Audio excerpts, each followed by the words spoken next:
Dear student, ಇಲ್ಲಿ ನೋಡಿ question number 82 to 88, 82 ಇಂದ ಹಿಡಿದು 88ವರೆಗೂ ಕೂಡ assertion and then reason type ಅಂತ ಇದೆ ಕ್ವಶನ್ಸ್. ಸರ್ ಏನು ಸರ್ ಅಸರ್ಷನ್ ಆ್ಯಂಡ್ ರೀಸನ್? ನೋಡಿ, ಎರಡು ಸ್ಟೇಟ್ಮೆಂಟ್ಗಳನ್ನು ಕೊಟ್ಟಿರ್ತಾರೆ. ಇಲ್ಲಿ ಸ್ಟೇಟ್ಮೆಂಟ್ 1 ಕೊಟ್ಟಿರ್ತಾರೆ, ಸ್ಟೇಟ್ಮೆಂಟ್ 2 ಕೊಟ್ಟಿರ್ತಾರೆ.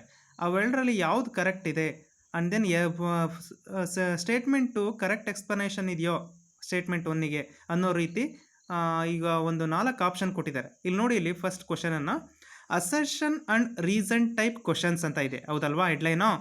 ಅಲ್ಲಿ ನೋಡಿ, ಡೈರೆಕ್ಷನ್ಸ್ ಕೊಟ್ಟಿದ್ದಾರೆ.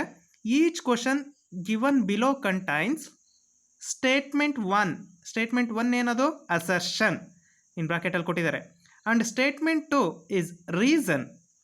Each question has 4 choice, first, second, third and fourth, out of which only one is correct. Choose the correct option as under. Okay, 4 option ಕೊಟ್ಟಿದ್ದಾರೆ re statement 1 and then statement 2 ಬಗ್ಗೆ.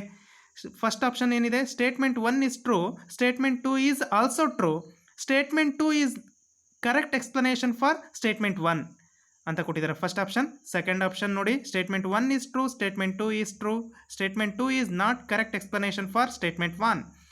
Third ನೋಡಿ, statement 1 is true, statement 2 is falls. Fourth one, statement 1 is false and statement 2 is true. Okay, these are the 4 choices are there.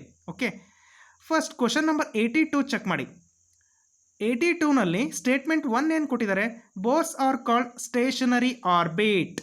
ಹೌದಾ? ಇದು ಕರೆಕ್ಟಾ ಅಲ್ವಾ ಅಂತ ನೀವು ಹೇಳಬೇಕು. ಅಕಾರ್ಡಿಂಗ್ ಟು ಬೋರ್ಸ್, ನಿಮಗೆ ಗೊತ್ತಿದೆ ಬೋರ್ ಏನು ಹೇಳಿದರು? Electrons are revolve around the nucleus in a stationary orbit ಅಥವಾ in a particular state. That's why we called as an Bohr's we called as an stationary orbit ಅಂತ indicate ಮಾಡಿದ್ರು. That correct statement. ಹಾಗಾದರೆ statement 1 is correct. ಹಾಗಾದ್ರೆ statement 2 check ಮಾಡಿ. Electrons remains stationary in these orbit for some time ಅಂತ indicate ಮಾಡಿದ್ದಾರೆ. According to Bohr, electrons revolve around the nucleus in a particular state called stationary orbit. It's not a some time, continuous ಆಗಿ ಏನಾಗ್ತಾ ಇರುತ್ತೆ ರೀ? Revolve ಆಗ್ತಾ ಇರುತ್ತೆ. But statement 2 ಏನು ಹೇಳುತ್ತೆ? ಸಮ್ ಟೈಮ್ ಏನಾಗ್ತಾ ಇದೆ? ರಿವಾಲ್ವ್ ಆಗ್ತಾ ಇದೆ ಅಂತ ಹೇಳ್ತಾ ಇದೆ. ಹಾಗಾಗಿ ಸ್ಟೇಟ್ಮೆಂಟ್ 2 ಏನಾಗಿದೆ? ರಾಂಗ್ ಆಗಿದೆ. ಹಾಗಾದರೆ ಯಾವ ಆಪ್ಷನ್ನು 4 ಕೊಟ್ಟಿದ್ದಾರಲ್ಲ ಮೇಲ್ಗಡೆ, ಫಸ್ಟು, ಸೆಕೆಂಡು, ಥರ್ಡು, ಫೋರ್ತು, ಈ 4ರಲ್ಲಿ ಯಾವುದು ಕರೆಕ್ಟ್ ಆಗುತ್ತೆ ಚೆಕ್ ಮಾಡಿ. ಸ್ಟೇಟ್ಮೆಂಟ್ 1 ಈಸ್ ಟ್ರೂ, ಕರೆಕ್ಟ್ ಇದೆ ಅಲ್ವಾ? Bohr's are called stationary orbit. Statement 1 is true. Statement 2 is true ಅಂತ ಇದೆ, ಬಟ್ ಇಲ್ಲಿ ಸ್ಟೇಟ್ಮೆಂಟ್ 2 ಏನಾಗಿದೆ? ಫಾಲ್ಸ್. ಹಾಗಾಗಿ ಫಸ್ಟ್ ಆಪ್ಷನ್ ಬರೋದಿಲ್ಲ.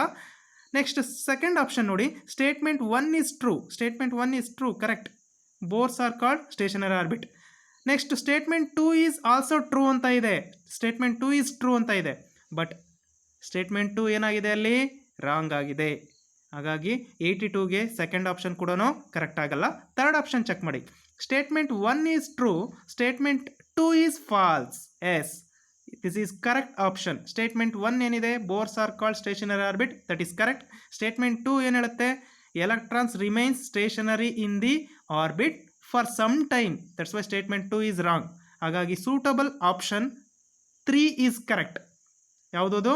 Statement 1 is true, statement 2 is false. ಗೊತ್ತಾಯ್ತಲ್ವಾ ಇದು ಹೇಗೆ ಅಂತ? ಹಾಗಾದರೆ ಈ 4 ಫಸ್ಟ್ ಮೇಲ್ಗಡೆ ಇರ್ತಕ್ಕಂಥ 4 ಆಪ್ಷನಲ್ಲಿ 82ಗೆ ಯಾವ್ದು ಸೂಟಬಲ್ ಆಗುತ್ತೆ? Option 3. Statement 1 is true, statement 2 is false. Okay, next question number 83 check ಮಾಡೋಣ.